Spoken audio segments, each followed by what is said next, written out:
मथुरा विधानसभा seat पर हुए पिछले चुनाव की जिसकी जानकारी से आपको यहां के सियासी समीकरण समझने में आसानी होगी। 2017 विधानसभा चुनाव में मथुरा विधानसभा सीट पे चुनाव हुआ, 60% वोटिंग हुई और इस चुनाव में भाजपा के श्रीकांत शर्मा ने जीत दर्ज की।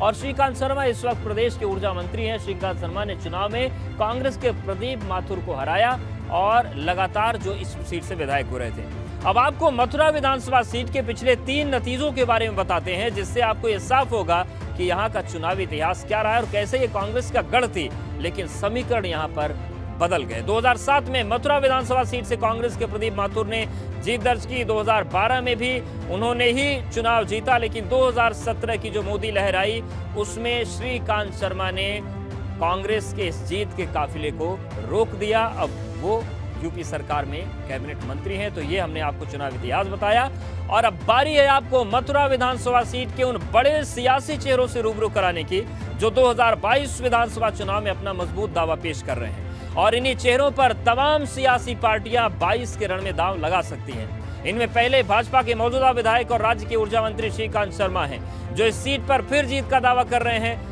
दूसरे नंबर पर कांग्रेस के प्रदीप माथुर है, जो लगातार इस सीट से विधायक रहे।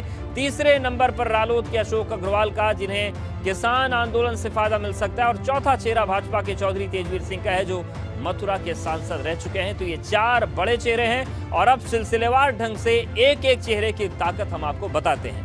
पहला नंबर आता है मौजूदा विधायक श्रीकांत शर्मा का।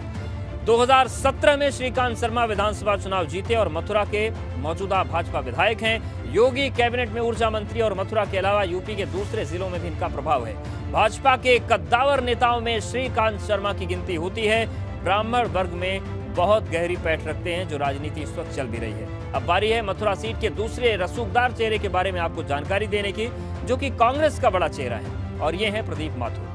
प्रदीप माथुर कांग्रेस से मथुरा सीट पर जीत की हैट्रिक लगा चुके हैं। 2002, 2007 और 2012 में लगातार कांग्रेस के विधायक रहे। ब्राह्मण, मुस्लिम और पिछड़ी जातियों के बीच प्रदीप माथुर की अच्छी पैठ है और इन्हीं खूबियों के साथ ये 2022 के लिए अपनी मजबूत दावेदारी पेश कर रहे हैं। तीसरे बड़े चेहरे के बारे में आपको बताते हैं। मथुरा सीट के तीसरे सियासी दिग्गज जो हैं राष्ट्रीय लोकदल के अशोक अग्रवाल।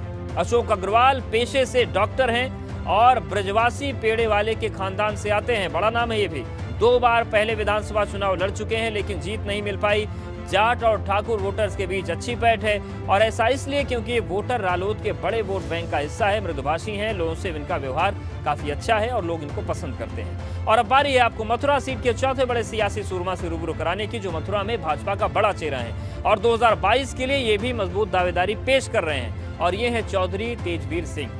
चौधरी तेजवीर सिंह मथुरा सीट से सांसद रह चुके हैं। इलाके के लोगों के बीच अच्छी जान पहचान है। इस वक्त चौधरी तेजवीर सिंह यूपी कोऑपरेटिव के चेयरमैन हैं और चौधरी तेजवीर सिंह की जाट वोटर्स के बीच गहरी पैठ है, जिनकी तादाद इस सीट पर अच्छी खासी है। तो चलिए सीधे रुख करते हैं पश्चिमी यूपी के जानकार और वरिष्ठ पत्रकार अनंत स्वरूप वाजपेयी जी का। सर, मथुरा में इस बार कौन सा चेहरा आपको दमदार नजर आ रहा है?